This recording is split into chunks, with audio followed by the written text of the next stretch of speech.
As you probably know, our committee, the Judiciary Committee, is no stranger to contentious debate.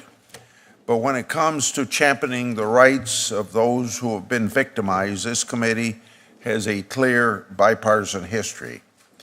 We're here today to build upon that bipartisan tradition and learn what more can be done to keep our children and young athletes safe from sexual predators.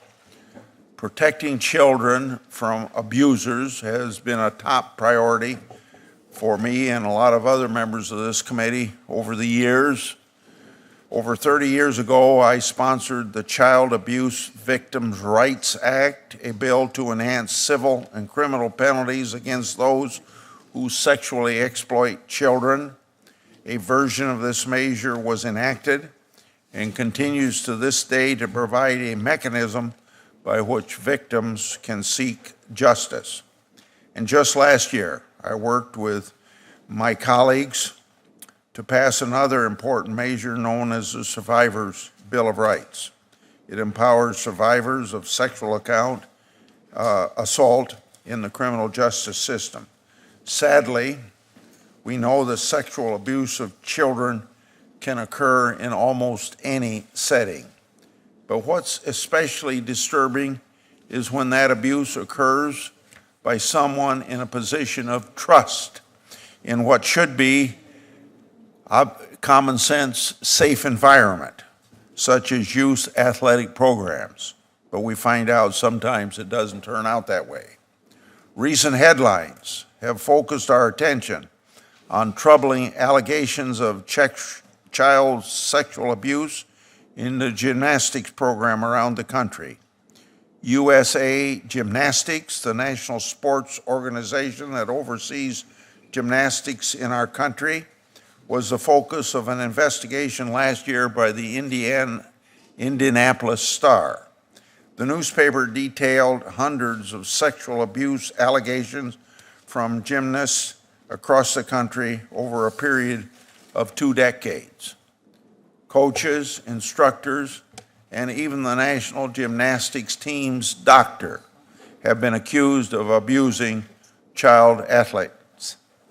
Unfortunately, this isn't the only national sport organization that made headlines for alleged sexual abuse by coaches and instructors in recent years. We all remember that the USA Swimming several years ago imposed lifetime ban on dozens of swim coaches for abusing teenagers. The outcry from the latest victims led us to convene today's hearing and explore whether we're doing enough to ensure children's safety in athletic organizations.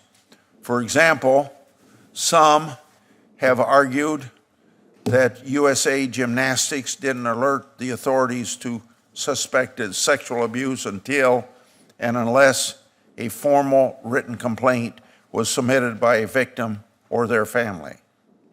If true, such a policy might have allowed predators to victimize children long after gymnastics officials had reason to suspect sexual abuse.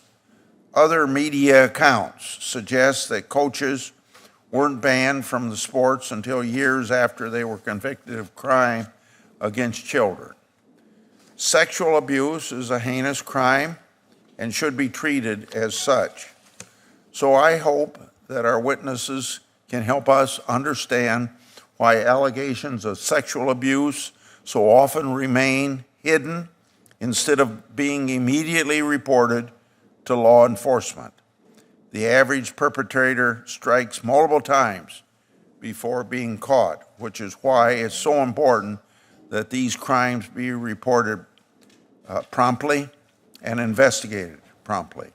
USA Gymnastics has chosen not to appear today before the Judiciary Committee to answer any of my or my colleagues' questions. But we're fortunate to have with us today several individuals who have been through the unimaginable. We're going to hear firsthand about these experiences.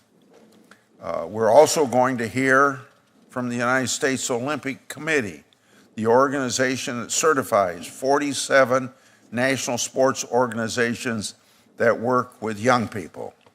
We'll hear how the U.S. Olympic Committee is working to ensure young athletes' safety. And we'll hear from a prosecutor with years of experience prosecuting sex crimes.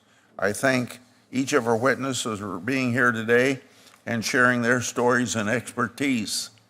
Finally, I also want to extend my colleague on my left here, Senate Ranking Member Feinstein, for taking a very clear lead in developing a very important bill that is a direct response to these issues.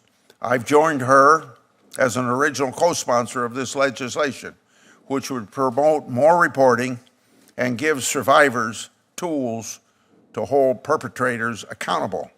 I know that she will speak more about her bill, our bill, I should say, but I'm proud to be a co-sponsor.